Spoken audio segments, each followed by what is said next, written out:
Hello and welcome. You are, of course, listening to the Investor Lab. I mean, why else would you be here? You know what you're listening to. You've clicked play and now you've got me, your friend Goose. And today, we're not talking about property. Well, we kind of actually do a little bit. But what we're actually talking about is shares, stocks, trading. Now, we've had an episode like this before in the past, and a lot of people reached out and said, Tanner, that was so good to actually hear another perspective about investing. And really, the goal of this podcast is that we want to help people to achieve greater levels of freedom, choice, and abundance. And by understanding the different ways that you can do that, I think it's super valuable. And let's be real, in the current environment with, share prices going up and down and all of this kind of stuff, I thought, wow, what a great opportunity to speak to someone who's been actively trading in the market. So an active trader for the last 30 years. He's built his own algorithms. He's got education programs. He's got newsletters. He's got all kinds of really cool stuff specifically designed to help people find success and avoid failure, but specifically geared around trading. So not like buy and hold stuff. So it's kind of the antithesis of Warren Buffett. Warren Buffett's sitting there thinking, okay, is this the kind of company that I want to buy for the long term? The guest that I have today, his name is Jason McIntosh, and he is all about understanding where things are going right now and making active decisions based on active situations in the market. So it's very fascinating. But the thing is, he's not just a share trader. He's also a property investor, and he's also a businessman and all of this other kind of stuff. So we got to have a really interesting conversation around how these kind of things fit together. We talked about risk profile. We talked quite a lot about his personal journey. So if you like a story, you're going to be in for a treat. I got to say, Jason is the first guest that I've had on the podcast that I think can talk more than I can, or maybe at least as much. But he's got a lot of really great stuff to share, and he's a really fun conversationalist. So I know you're going to enjoy it from that perspective. And not only that, we talked about, the three distinct phases of the market, where things are right now. We talked about how to try and identify and avoid failure if you are interested in doing that kind of stuff. And we talked about the 5 golden rules of trading the markets. And not only that, there's actually an opportunity where you can access a free course about the five golden rules of trading the markets that Jason has put together, and there is a link in the show notes for that to check it out. But if you've enjoyed this, and if you enjoy, the whole experience of seeing me, hearing me, and doing all that kind of stuff, and want to support this podcast, then my big request for you would be to subscribe. So jump on Apple, subscribe, all of that kind of stuff. And then, of course, if you can share this with somebody else who is interested in this kind of stuff, that'd be amazing too.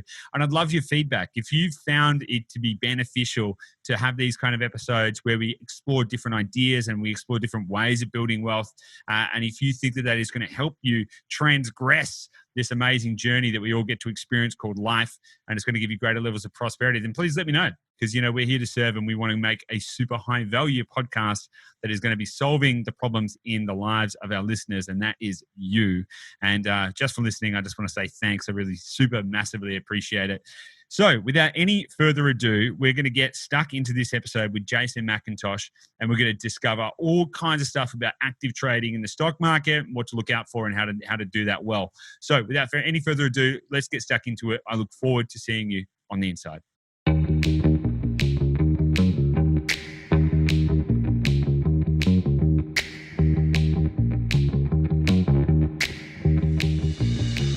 Hey guys, welcome back to the Investor Lab, and we have got a very special guest joining us today. His name is Jason McIntosh. He runs a company called Motion Trader. He is a share and stock market specialist, and in these really interesting and fascinating times, I thought, what a unique and exciting opportunity to get Jason on the show so we can kind of talk about all of this stuff and bring more value to you, the listener. Jason, welcome to the Investor Lab.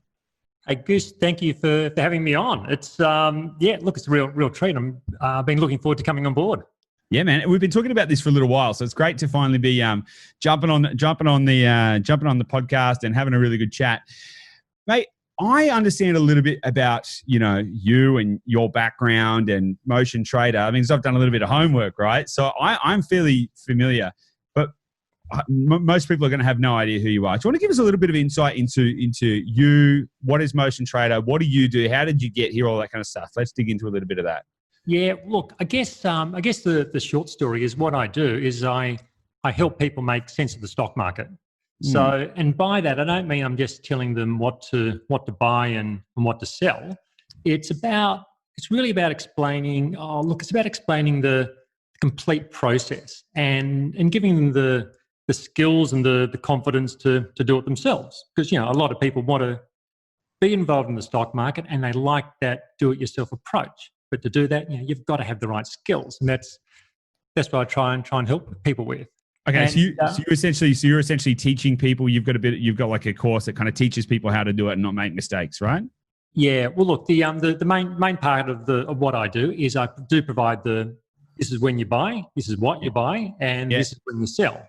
So I take people through the whole process from entry to exit. But what's really important is when a lot of people go out and they subscribe to a share market newsletter sort of thing, and they just follow the tips. But unless you understand what you're actually doing, unless you understand what the approach and the underpinnings of those entry and exit signals are, it's really hard to follow over time. So anyone can follow something when it's doing well, but as soon as you start losing money, it's like, oh, this doesn't work, I'm out. Totally. I would say I would say exactly the same thing with real estate as well, because a lot of people get all these like, oh, you should do this and you should do that and you should do this. And a lot of people get caught up in, not necessarily getting the right things. They don't understand the strategy or the ins and outs and all of that kind of stuff. So that's great. That's awesome. Yeah, understanding the strategy is just so important because, like, as I'm saying, anyone can follow a process when it's working. It's like, this is the whole problem with, say, like, you've probably heard the term a black box system. Yeah. A black box system is where you put the inputs, you put in the inputs and you get the answer back, and you don't know how the calculation was made. It just says, okay. A black box stock market system will say, okay, the market's done this, so buy that. And that's it. You don't know why. So if that stock then goes up, oh, great, it worked. I like this. But then as soon as you get a few that go down, you start going, well, hang on, what? This isn't very good. I don't like this anymore. I'm going to stop. Mm-hmm. It's hard to do something over time that you don't understand because you stop doing it during the part of the cycle which may not suit the strategy. So understanding strategy is key. And totally. I would say that one of the most dangerous things for anyone, in life, in business, in investing and all that kind of stuff is to succeed and have no idea why. Because I think a lot of people can have a win, as you say, when things are going well, and they might be like, oh, I'm a genius. I've nailed this. Or I'm complete. And they don't understand why they've won. They don't understand why it's gone well, and then they don't understand why it goes bad. And so they actually have no idea, except the only thing that's changed is a sense of hubris and ambition. Yeah, and that happens a lot. It's with, like, my background is in financial markets. So I started at a place called Bankers Trust back in 1991. Bankers Trust lives on now with the brand name BT. Yep. And at the time when I was there, it was the most profitable investment bank in the country. And they'd say, the traders would say, as I was coming as a junior guy, they'd say, sometimes the worst thing you can do is make money on your first trade because it sets this expectation that it's easy, and then you increase risk because you think, oh, I know what I'm doing. I'm going to double my risk, triple my risk. As soon as you do that, you just get wiped out because, the hubris does come into it. And it's about, sometimes you're better off having a few knocks early on, so you really sit down and go, okay, well, what is happening here? What am I doing? Why am I getting in? And why have I lost money? And that's how you learn. You learn. I think I'm a bit of a runner as well. And I did. I think it was national. I competed at National Masters a few years ago in the 1500. 1500 has been my race since I was a schoolboy. And I'd train for like 6 months. I'd set myself to win a medal, run a good time, and it just didn't come together on the day. I ended up coming fourth, worst place to come in a race. You go home with nothing, but you're so close. And I was talking to a coach afterwards, and he said, Jason, we get more experience at losing than winning, and that's what you learn when you lose that sets you up for your next success. So if you just luck upon success first up, it's probably not sustainable because you're not getting those underpinnings that you get from the knocks. By proxy, then, would you say that it's impossible to actually really succeed without making mistakes? I don't I don't think so. Every successful person will talk about the times that they've, they'll talk about their hard times when they've failed. It's like failing isn't a bad thing as such. It's part of the learning process, and I think it's that. Look, fear of failure stops people from moving forward and doing things that they should. And I think you'd have to go a long way to find a successful person who's never failed at something. It doesn't have to be monumental failures, but there's every success is a series of setbacks, which strung together that ultimately lead to success. It's it's all part of the process. Yeah, 100%. I agree. I want to ask you something, and I hope this doesn't come a little too. I don't want it to be too exposing, but what is your favorite failure today? Like you've obviously, I want to talk about obviously all the properties, all the shares and all of that kind of stuff, and how people can succeed in it. But in your journey today, you've gone from BT, which was the most profitable investment bank in the country. You're now running your own company, Motion Trader. I want to talk about all that journey. What has been the cornerstone failure that allowed you to traverse this journey on your own? Look, it's very interesting question. I'll tell you about a setback. Setback and a failure, they're not exactly the same, but they do travel along the same sort of parallel. It's when I got made redundant from Bankers Trust in 1999. And so Bankers Trust, a little bit of background, most popular investment bank in the country during the 80s and 90s. The head office was an American bank, so head office in New York.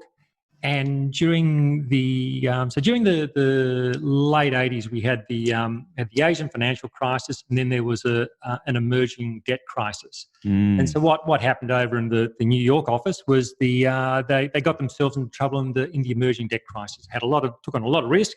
Market went against them, and the bank's balance sheet came weak. And it was a case of, okay, we now need to find another bank to come and take us over.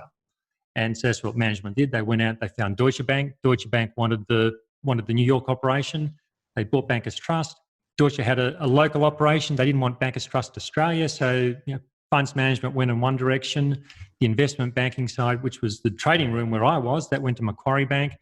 And I didn't fit what Macquarie Bank were after, and I got made redundant. And I thought it was the absolute end of the world. So, I'm a young guy. I was 29, so I'd been at BT all through my 20s. So my whole identity was just tied up in being a senior trader at a leading investment bank. So I was just smashed. I just go, what am I going to do now? And I jumped on a plane, went up to Hong Kong, went to Singapore.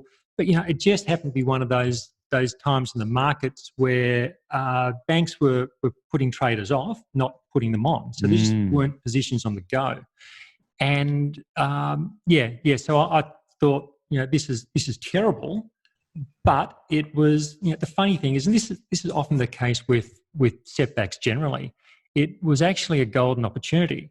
Yep. It was that nudge I needed to go out on my own. Because I wouldn't have left BT otherwise. I would have stayed there because I was in a good position. It was a high-paying job with potential to increase what you're paid based on how much money you make for the bank.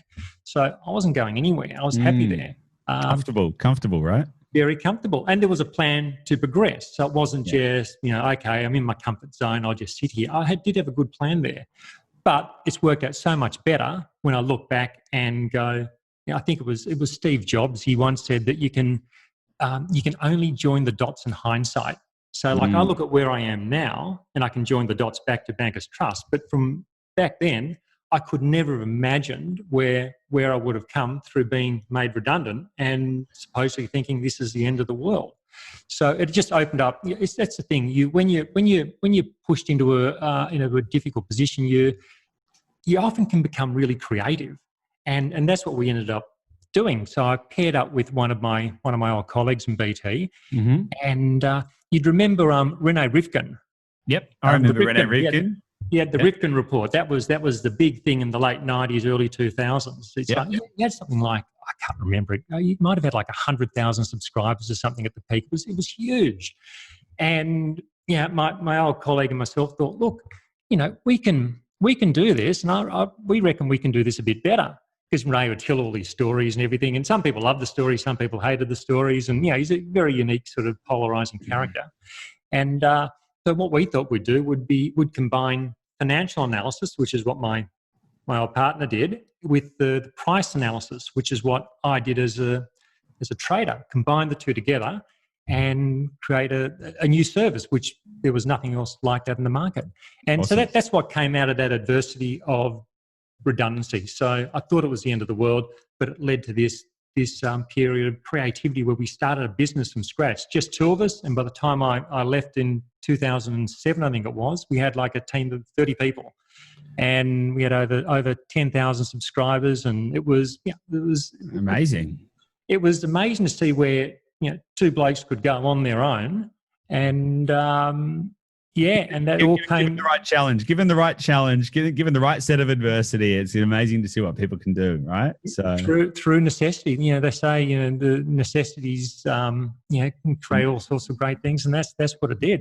I needed to make something happen because the banks weren't giving jobs for what I did, so I took my skills and I repackaged them in a creative way. Yeah, and thought, well, okay, I can use those skills to help other people do what I do, who don't have that sort of 8 years of training within a leading investment bank to understand market action. Makes sense. And that worked well. People like that. Awesome. Well, I guess I'm really actually even like you call me a bit of a teacher at heart, really. It's whether it be mentoring the junior traders on the trading desk or writing the report, or I can remember at the my local high school they got this thing called Business Week. They do each year for the year 10s. It's an online business simulation where they compete against other student groups. And what they do is they ask the parents and the old boys to come up and act as mentors. So I did this for 5 years, and I loved it. Loved being up hanging out at the school, out sitting with the teachers up in the staff room at lunchtime, chatting with the kids. I thought this is great. Yeah. I had this brainwave. I thought, I'll go off and get a teaching degree, and then I can teach business studies, commerce, economics. And I can still trade and invest in the markets at the same time. And like, how deluded was I? I'll tell you, teaching has to be the hardest job in the world to do well. And I was up at midnight doing these lesson plans during my the 1 year postgrad course. You do these prac periods where you go to the school for a month, and up at midnight preparing these lessons, going, what am I doing? This is I'm good at markets, but This is really hard, and they don't want to pay me anything either. No, totally. Yeah. Teaching is definitely a passion-driven career. That's for sure. I want to ask you something though. Why shares? Why markets? Why did you choose that asset class? Why did that appeal to you early on? Why did you decide that was the direction you wanted to go? It's look, that's not the only thing I do. So I also do property. And I've got the business on the go as well. So it's kind of like a three-pronged approach. I think it's a fantastic approach, by the way. Business, shares, and property in a bit of a holy trinity, I would say. Look, I think so. Like there's a correlation between the three of them, but the idea is that if one's not kicking goals, hopefully the other two are, and the time frames are different as well. So my share portfolio is, I describe that as active investing. It's a medium-term approach. My property is longer term. I don't do much with it. It's an income play with some growth potential as well. And then the business is that's different again. So that three-pronged approach. It's setting up income streams. Absolutely right. It's there's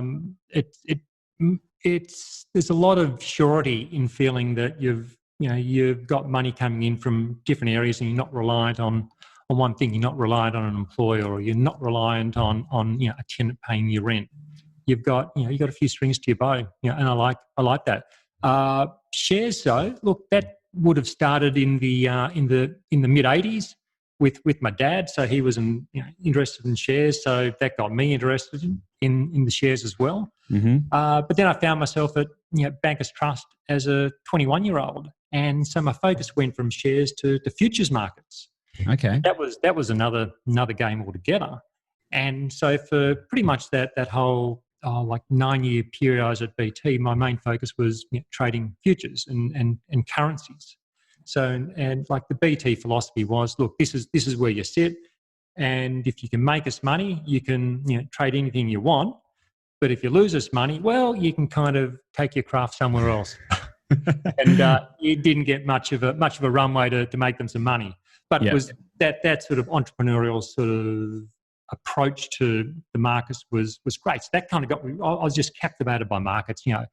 Being in that dealing room with the caliber of trader that was there, and sort of seeing all the activity, all the movement, it was fascinating. And I had my graduate year was in the charting department, and so it was funny. Like I had a part-time job. Had a part-time job at BT during my last year of uni, and this is a great tip to all young players. Get your foot in the door somewhere whilst you're at uni, and because it makes it a whole lot easier to get set after uni. And so I'd done well during that 9 months. I guess I'd impressed the guys in the room, and I went up to the head of the dealing room and said, look, could you really consider me for a graduate job next year?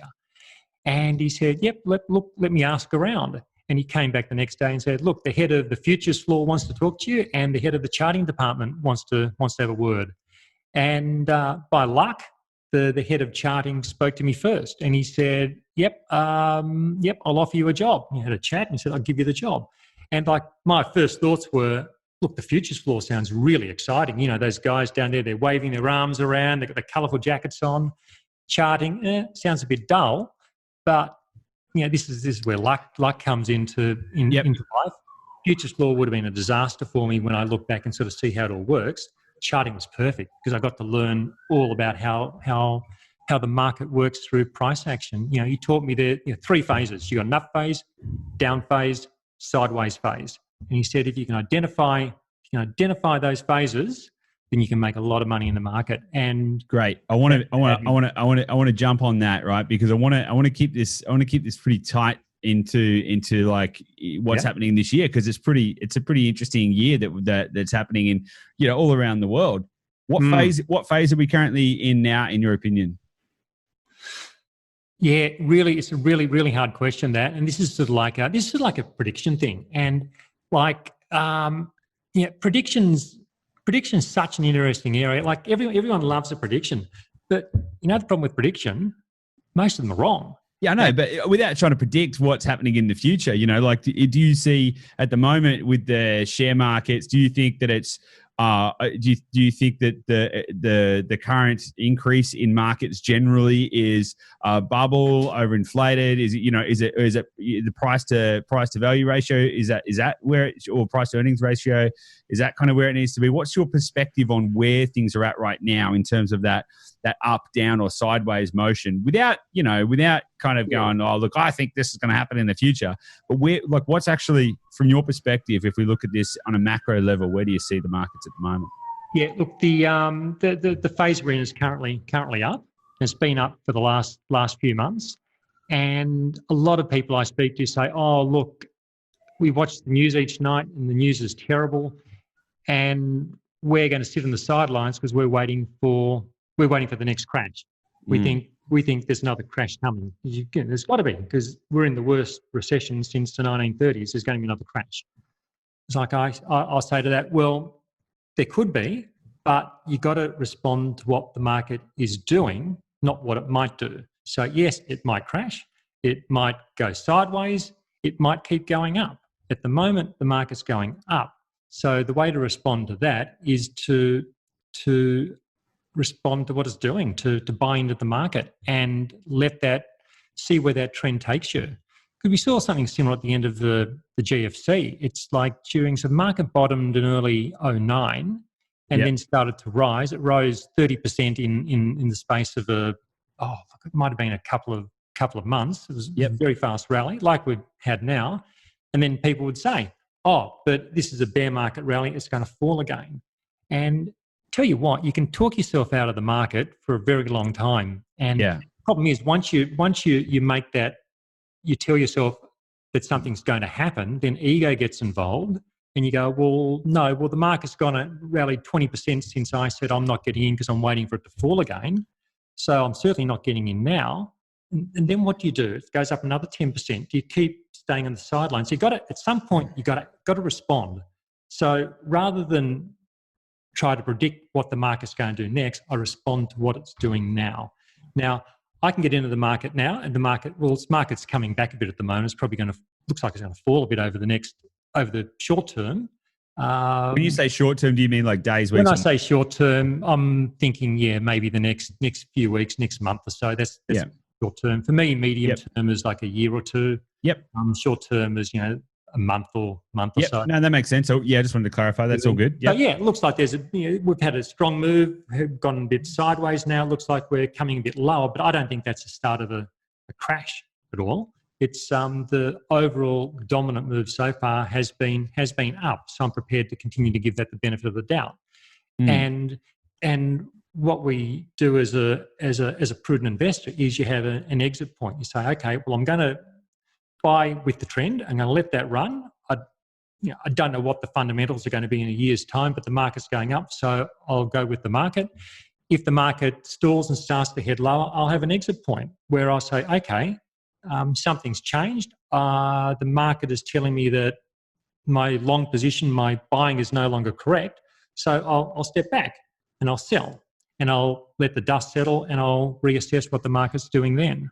So how can someone decipher? Because there's a lot of noise out there, right? There's just as I'm sure you'd agree, there's so much media noise and opinion, and you've got all these different buy this stock and this and all of this kind of stuff.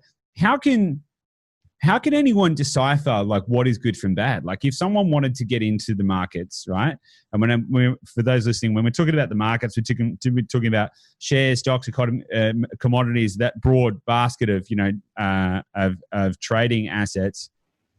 How can anyone sift through fact? Because I've spoken to a lot of people who have been investing over this period, and I would say that 95 to 99% of them have literally no idea what they're doing.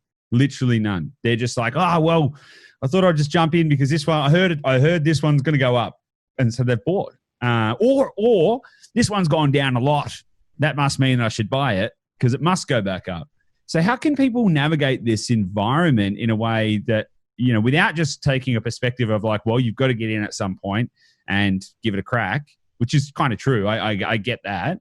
But how can people what should they be looking out for if they wanted to start sort of playing this game? Yeah, you're right in what you say. There's a whole lot of shooting from the hip. People just come out and say, oh, I'm going to buy this, I'm going to swing at that. And what's their process? What's their strategy? That's, buying isn't a strategy. That's just an action. You've got to have, and this is what people need to do. They need to formulate a process. So it's a step-by-step action plan for what you do at each part of the trade. So, the first thing you need to decide is, what are you going to trade? Are you trading or invest in? I use the word trading and investing interchangeably. Mm-hmm. It's are you looking at mining stocks? You're looking at industrials. You're looking at property funds. You look after a mix. You want big companies, small companies, medium-sized companies.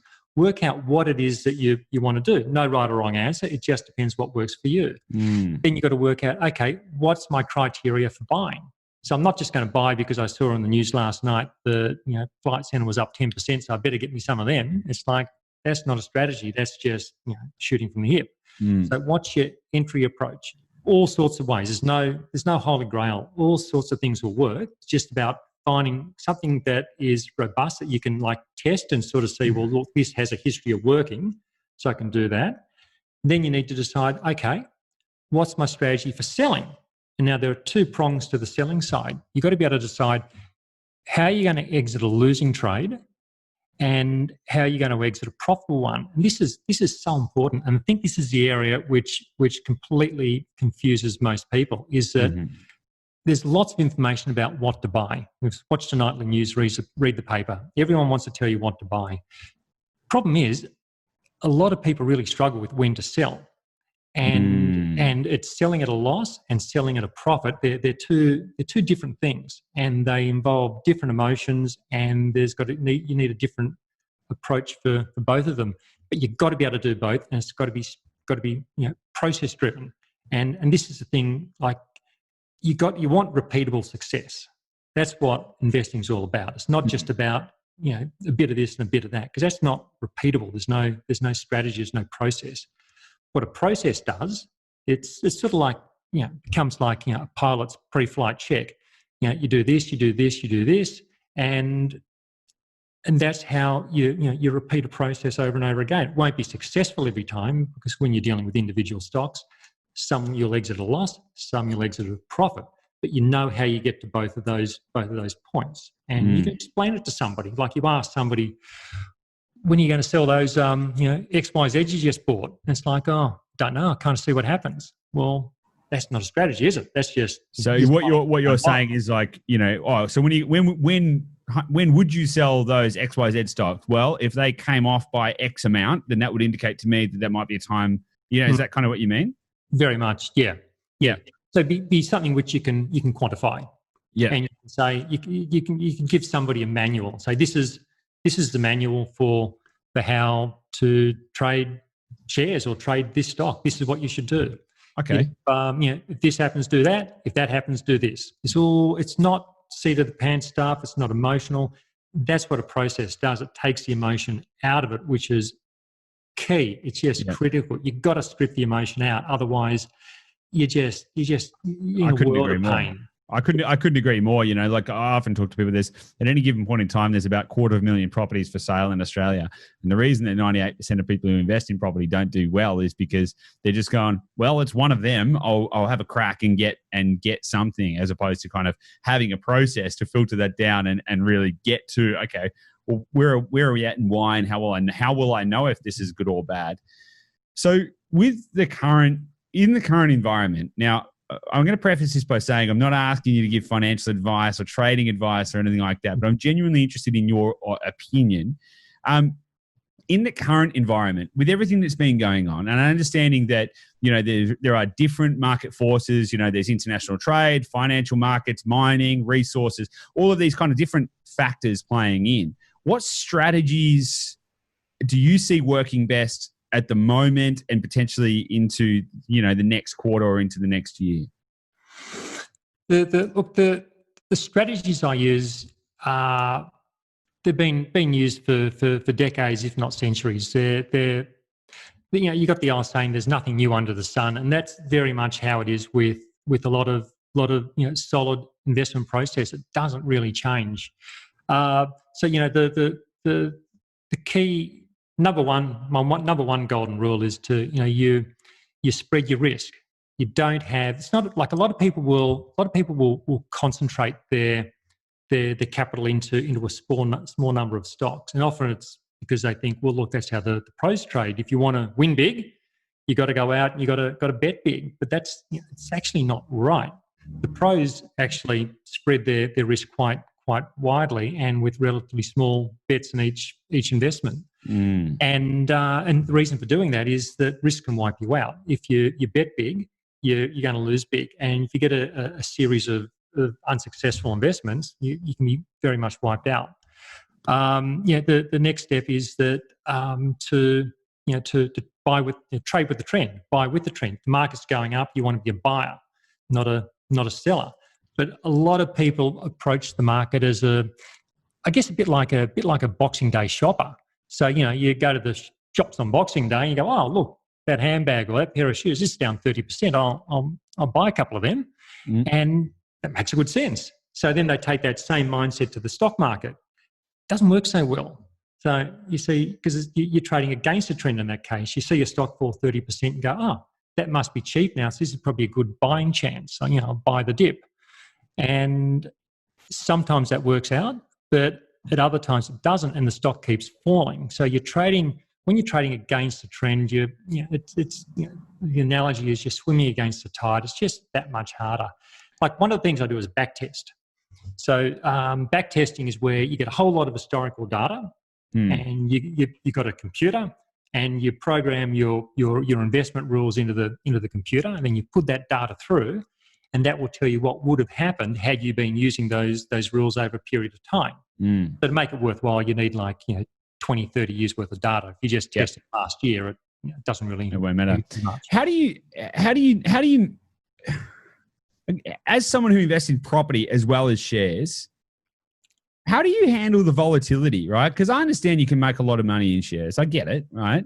We've all seen we've all seen the stories, and we've all seen the trend lines all over the news, and wow, Amazon's rocketing up and all of this kind of stuff, and it seems very appealing.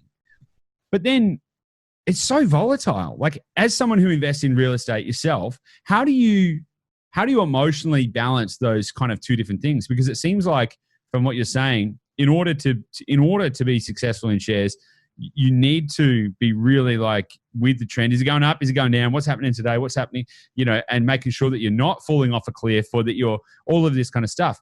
So how do you balance the risk reward of shares versus property in that scenario?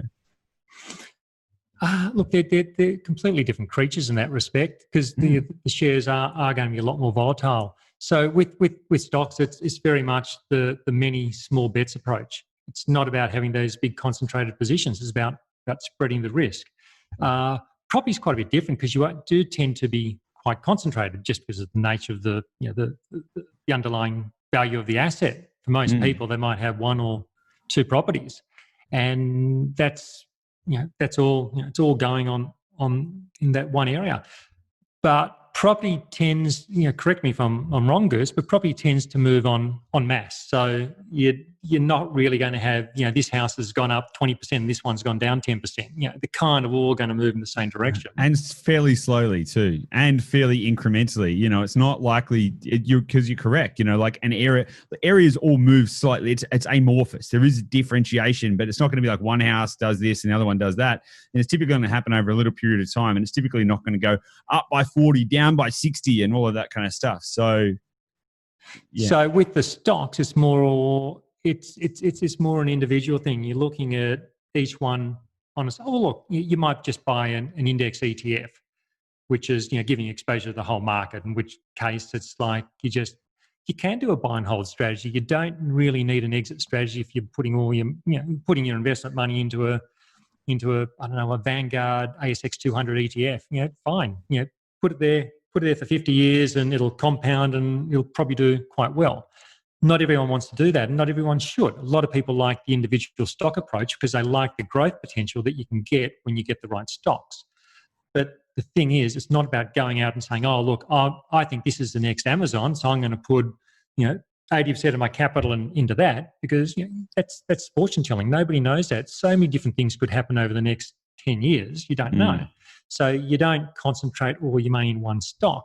It's you spread it out and you spread your risk, and you're having multiple bets effectively, and you understand that half the stocks you buy won't do very much at all. Probably half of them will probably cost you a bit of money, and because the majority of stocks don't go up over time, the majority of stocks are pretty hopeless. But in a portfolio, if you can get 10 to 20% of your portfolio into stocks which run a long way, then you can make a lot of money. And because you've cast a wide net, you're more likely to be able to pull in some of those really, really good stocks. You're going to pull in a few shoes and hubcaps in as well when you pull your net in, which don't do too much for you. But you're also going to get the big ones in there too. And then it's about managing risk. It's about, okay, make sure you cut your bad ones, but this is one of the most important things, is to let your good ones run. And that's something a lot of people don't do. You see, they'll get like a 10% or maybe a 20% profit, and they'll go and they'll cash it in, because a lot of the time people worry about giving a bit of money back. To say, look, I'm up 20%. That's I've done that in 2 months. That's pretty good. I want to put that in the bank. But if you're always taking 20% profits, how do you get a 100% profit? You can't, because you're not letting your profit run. And that's why most people will underperform the market if they take on individual shares themselves, is because they have a propensity to let their losing trades run, and they cut their winning trades short. So they have it. So they kind of get too active. Like it's an active strategy, but they get a little too active and get a little trigger happy and get in and get out at sort of the wrong times. You get too active, it becomes a bit of a trip to the casino. Yeah. Oh look, the wheel's spinning. Got to get my bets down. The stock market isn't a place for excitement. If you want excitement, there are plenty of other good things to do. Don't come to the stock market. You're not coming here for excitement. You might be coming here for mental stimulation because you enjoy the game and you enjoy the analysis and putting together a big multi-layered puzzle. You might do that, but don't come to the stock market if you're looking for excitement. And I started off looking for excitement when I was a teenager. I thought, yeah, geez, this is exciting. You buy something and you look at the paper the next day and it's gone up. I'm excited. But it's a terrible mindset to take to investment markets. And I learned that. Fortunately, I learned that early on. I wouldn't have survived more than No. And but it's all about stock investing should be boring. It can be really interesting. It can be fascinating, but it's not. You don't do it for a thrill. Yeah, no. I wholeheartedly agree. I think it was might have even been Jack. It might have even been Jack Bogle from Vanguard who said the emphasis on investing is the opposite of don't just stand there, do something. It's actually don't just do something, stand there, and that's and that's how you get more successful. Is actually just by going a little slower and taking a bit of time. Question for yourself: when you're selecting for yourself what to invest in, do you target growth or do you target yield, or and why? Yeah, it's all growth. So what I do, like I run one of the main portfolio I run it's based on the same service which I provide to subscribers. Yep. So it's sort of like if you're going to talk the talk, you got to walk the walk sort of thing. It's because I've seen so many newsletter writers, they write stuff but they actually don't follow their own advice, and it doesn't work. If you're going to talk about it, you kind of got to do it. So, and this is why I set up this particular portfolio, because I wanted to show people that this is what I actually do. I'm not doing something just because I can make some a business out of it. I'm doing it because this is what I do, and as an add-on to what I do, I'm building a business, and so it's all algorithmic. So I'll run the data through my system software each afternoon, and it will identify what stocks to buy for the next day. And so then I'm just following the whole market. It's analysing the biggest stock to the smallest stock, but the area I'm focusing on with the signals which I follow myself, because I don't follow them all because there's too many. There's 2,000 stocks. So I focus in on stocks which are typically outside the ASX 300. So they Small may caps. be, so they may be in the All Ordinaries, but not in the ASX 300. Some of the best ones have actually come from outside the All Ordinaries. So when I say that people... Yeah, I was going to say, what does that mean for the average punter? The All Ordinaries is the top 500 stocks. Right. So when I say a stock outside the All Ordinaries, some people think, oh, that must be like, a $5 million speculative miner. It's actually not. There's some, there's one company I've got at the moment. It's actually my best performing stock at the moment. They make electric scooters. It's called Vomoto, VMT, I think is the code. And I'd never heard of it, but it came up in my my daily signals 4 months ago, thereabouts, and sits outside the All Ordinaries. Its market cap at the time was around $80 million.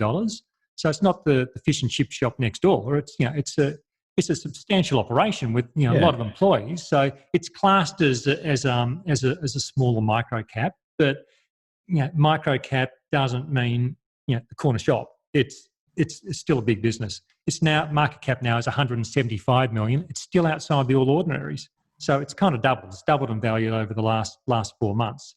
Nice. And make scooters, electric scooters. Had no idea it existed. But this is a beauty of algorithms, because you can cover so much ground. It's just fascinating. Some of the stocks which come up in the it's like using that fishing net analogy off the back of the trawler. You throw it off, and you're pulling up some some weird and wonderful things, and that's where the growth comes in, because you're getting in these smaller companies which have a lot of growth potential, and that's why I'm there. So I'm not going to double my money in Woolies next year. Woolies might be a great investment for next year, But But I it's know only likely to go like, say, 20%-ish rather than, 200%, right? something like that. Yeah. And when I do the back testing, so I was talking about earlier, I back test things. So I don't just go, yeah, this sounds like a good idea. I actually test it. What's the robustness of this approach? Does it actually work? And investing in small caps has been historically more profitable than large caps. That's fascinating. It's really Tricky is you've got interesting to find time. them. They're really, there's 2,000 stocks. It's needle in the haystack sort of stuff. You've got to find them. And so I use the algorithm. The algorithm finds them. That makes it. Once you pin them down with data, like, do you just make a decision on data? Like, algorithms said yes, let's buy, or do you go and like do you assess company financials? Like, how deep do you go in your due diligence over on a company like that? And this horrifies some of the fundamental analysis. I don't. I hit the buy button. It's interesting. That's fascinating. I follow the price action. It's like there are different ways to do this. Some people focus purely on value. Some focus purely on price, which is where I am, and others combine the two, which is what I did with my previous business, and with a lot of my subscribers do. They write in, they tell me that they use my signals to identify opportunities, and then they go and do their fundamental filters over the top of it to zoom in on the ones that they actually want to invest in. That works too. There's no right or wrong here. It's what works for the individual. For me, I've got 30 years of back testing that tells me that it doesn't matter what the stock does. It's like you don't need to know how a car works to get a great outcome from it. You know that you get in, you turn the key, and you can go somewhere. You don't need to know how the spark plugs are working with the combustion, and you don't need to know how the brakes are hooked up with the hydraulics. It doesn't matter. It's the same with a stock. You don't have to be a business guru to know how their sales are interacting with their inventory and what their PE is to make a lot of money from a stock. I know nothing about electric scooters, but I'm up 100% in Vimoto. Doesn't matter. What matters is you've got good process and risk management strategies around it. So you're not just going, oh, look, I'm taking this and a bit of this, and that's messy. But you need to know why you're getting in. So I'm getting in because the buy criteria have been met. Yep. And I'm holding because it's staying in an uptrend or it's moving sideways within the bounds of how far I can allow it to move within a sideways range.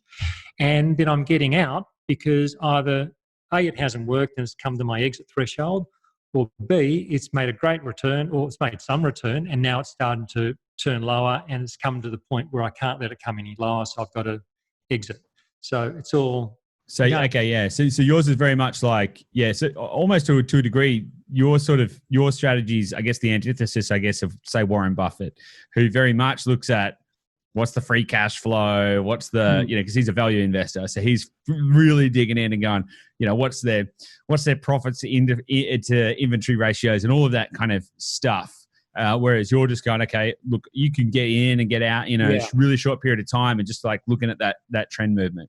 It's interesting. I was listening to a podcast the other day, and they had a fundamental investor talking about how he approaches the stock, and he says the number one rule is you've got to understand what the company does. So I've failed that first rule. I know nothing about what it does. Then he said that you shouldn't invest in anything unless you've done a lot of reading and done at least 20 hours of research on it. It's like, well, that's a really hard thing to say to your average investor, because they're at a significant disadvantage if that's the approach they're going to take, because they're competing against guys who have gone to university, have master's degrees in financial analysis, and so the proposition that an everyday person is going to be able to analyse a balance sheet as well as somebody with 4 years of tertiary training, it's and then 20 years of experience, it's a pretty tall order, and I think it can make investing quite inaccessible to a lot of people. It really can scare them off. Yeah. That's not to say that what I do is just, oh, look, well, you just buy because it's gone up. It's not at all. Like, I do what I do after I've been in the market for 30 years.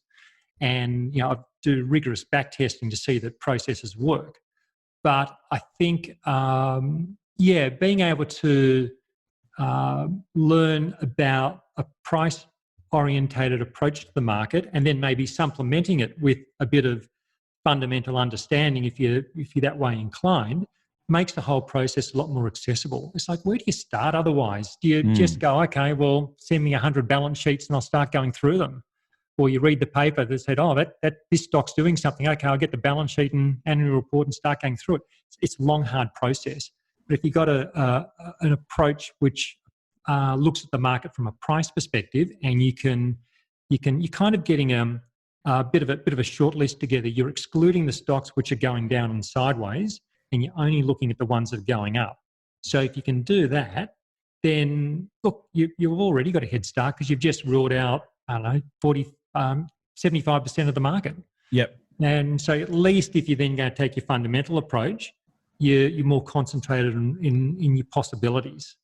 And and that's how I find the these weird and wonderful growth stories from the depths of the All Ordinaries and the ASX listings that no one's going to know about until they become the next hot thing. By which case the shares are already up 1,000%. You already missed that best buying opportunity. So, I want to ask you now a little bit about your property investing strategy, because you mentioned at the start, I thought it was really interesting. Business shares, property, awesome, cool, got that. You said something about property, and I want to kind of just lean into this and learn a little bit more about your views. Property as an income play. So tell me, what's your property investment strategy? How do you approach that?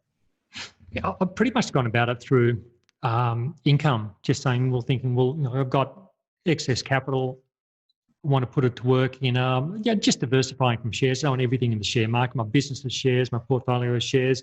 Yeah, just the diversification. And I'll tell you, I bought this. It was back in, I think it was 2011 or 2012. And I found this commercial property in North Sydney in the CBD, and it was on a yield of 10%, and so I bought it, got it on board, and at the time I thought, look, 10%, that's great, because most things were yielding around 8%, but I look at where yields have come since, and I didn't buy it because I thought yields were going to halve from where they were, but that's kind of what they've done. And so it's been a terrific investment. And I think the rent alone has repaid the capital to buy the place. And the value's gone up as well because of the yields have come down, and it's a development potential site too.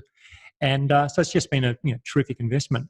But it's very much passive what I do there. I manage the property myself, so it's just sending out the invoices and paying the strata and all that.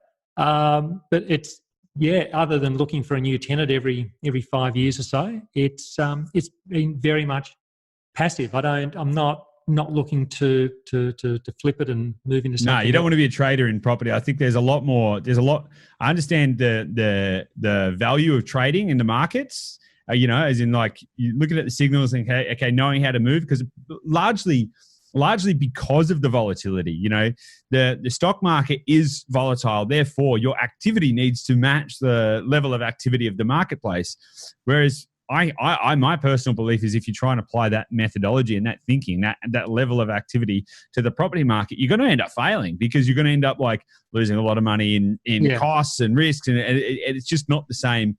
It's just not the same game. So no, that's fascinating. That's really interesting. The people who do best in property, from my experience, are the ones who hold things for decades. Yep. And they look back, and something which they bought for $100,000 is now $5 million. Yeah. And because they've held it for 40 years or something like that. Property as a long-term hold is just it's a fabulous investment, and you get the tax benefit from the long-term hold as well. And one of the great things about property is that you don't see the price move each day. And this is a problem, I think, for a lot of people with the stock market, is that it's always on the move. It's sort of reported on the news each day. It just freaks people out. They see they're up 20% in the stock, and then it gives half of that gain back. It's moving around a lot. And that's just the nature of the beast. There's nothing wrong with that. You just got to have your the right mindset to what's happening, and positioning yourself accordingly to not having too big of positions. Yeah. Whereas with property, it's great because you don't see it moving around. You can take a lot more leverage as well. And this is like, if you're for someone in there, say their 20s, I think property is just fantastic. Like say you've saved 50 grand, you go out and you borrow 500, then you're controlling an asset. You've got an asset worth $550,000. It's tremendous. Yeah. Now you can't do that in stocks. One, no one's going to lend you $500,000 to play the stock market with $50,000 of capital.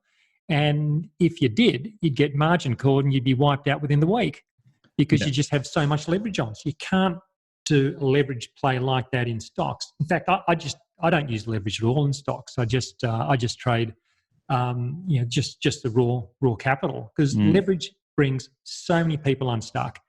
Particularly, I know it brings them unstuck in property as well at times, but particularly in the stock market, it's like people just tend to, they see leverage as a shortcut to growth of wealth.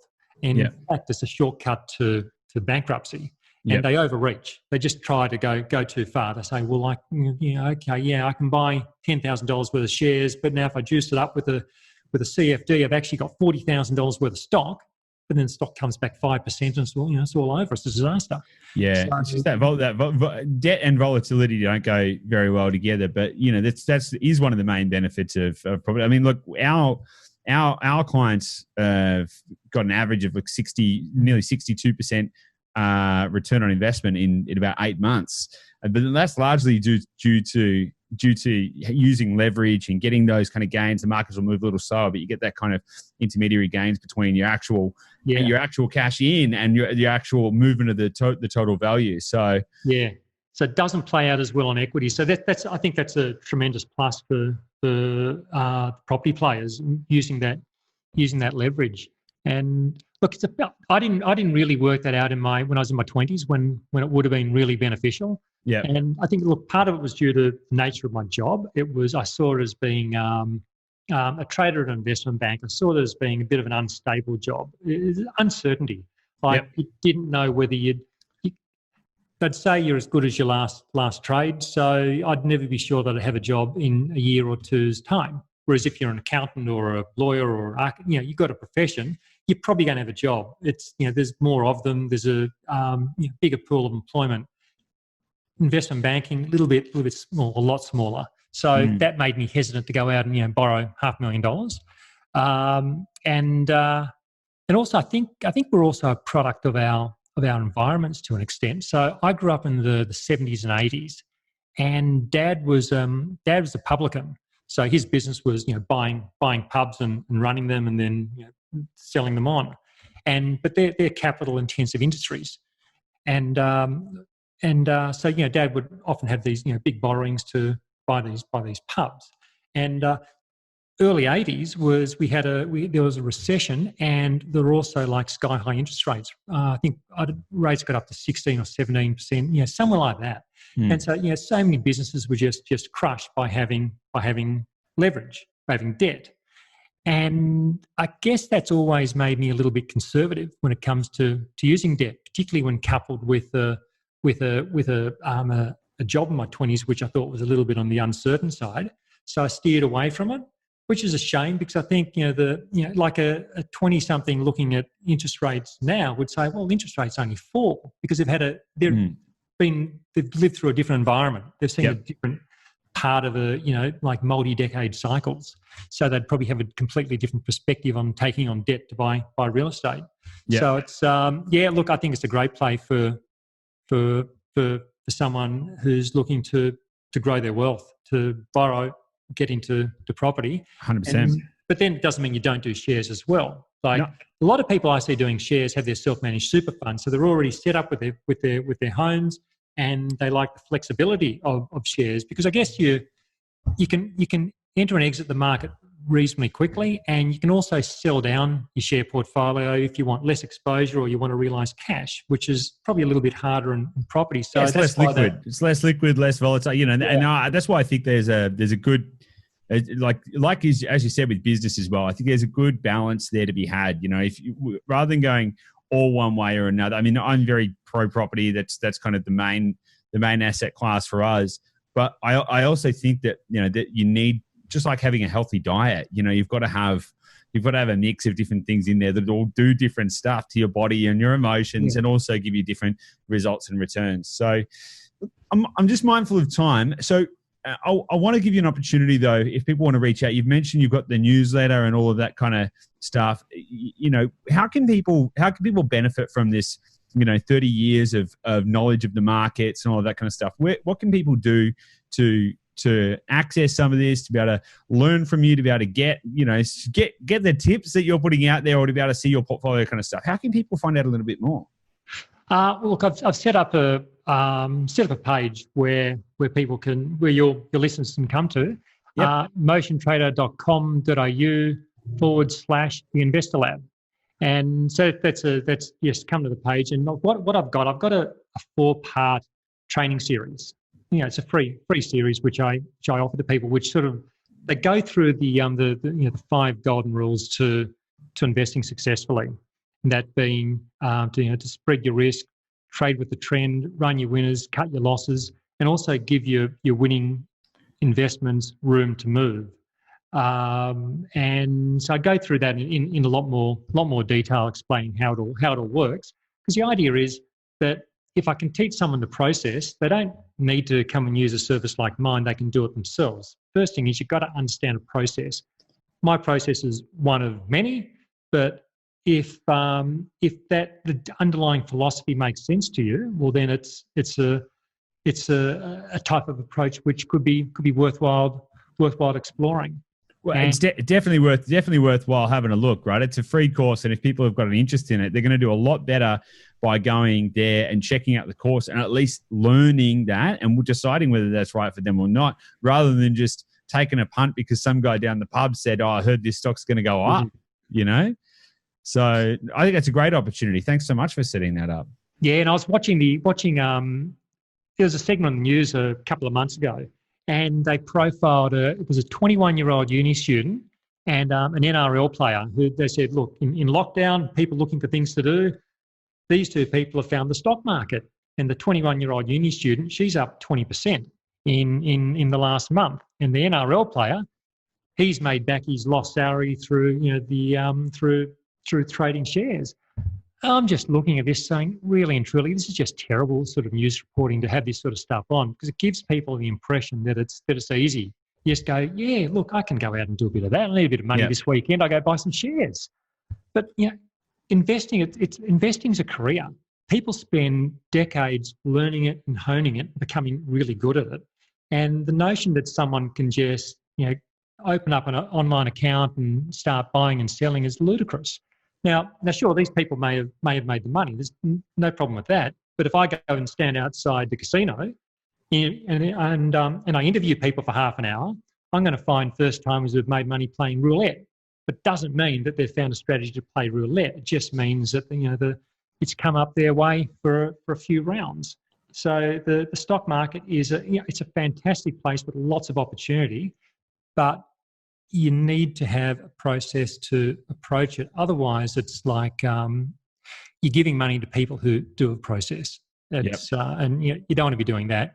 Like you don't want to be doing anything. Anything you do, you've got to understand. Exactly. Or at least you've got to leverage the experience and skills of other people who do, I think. So, Well, that's what my old boss back in 1992 said, Jason, if you want to get faster quicker, read about the experiences of others.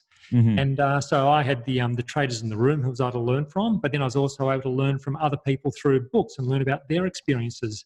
And there was this great book I read. It was called Market Wizards, and it was written back in like 1990 or thereabouts. And but it's still as relevant now as it was then. So it was an interview with might have been 20 or so top traders. Yep. And there were two guys in particular who I really resonated with me. And they're the chapters I read and I reread, and it's their approaches which I ingrained and started to make my own. And so for me to get to that point without reading that, it would have taken me years of trial and error. But I was able to fast forward that learning process through learning through people who have already been there. And I think that if you look at the success of pretty much anyone, they get there at least in some part by standing on the shoulders of those who have come before. Yeah, so absolutely. I couldn't agree more. You can shortcut that learning. It's just more years of being able to hopefully be successful and compound growth and do better. Wasting 10 years of trial and error, it's not the best way to do it. No, totally. And guys, if you're listening to this and you want to stand on the shoulders of Jason for a little bit, then you just head to motiontrader.com.au/the Investor Lab and check it out. Check out the 5 golden rules of trading. 5 golden rules of trading the markets. Is that right? Yep, that's it. That's it. Yeah. Perfect. Awesome. Well, Jason, I've really appreciated the conversation. I've got to say, you're not short of a couple of words, which is good, because a lot of people, I tend to I'm like a million miles an hour, and I think you're the only person that I've had on the show so far that can talk as much as I can. So thanks so much. It's been really insightful to get a little bit of the journey, but also some real kind of pointed advice on actually what's going on right now and the differences between trading and stuff. So, mate, thanks so much for your time. I really appreciate it. As I say, it's prepare. Whether you're going on a podcast or trading the stocks, you got to be prepared. Hey, Goose, thanks very much for having me. It's been a heap of fun. Yeah, it's an absolute pleasure. I look forward to speaking to you again soon. Cheers.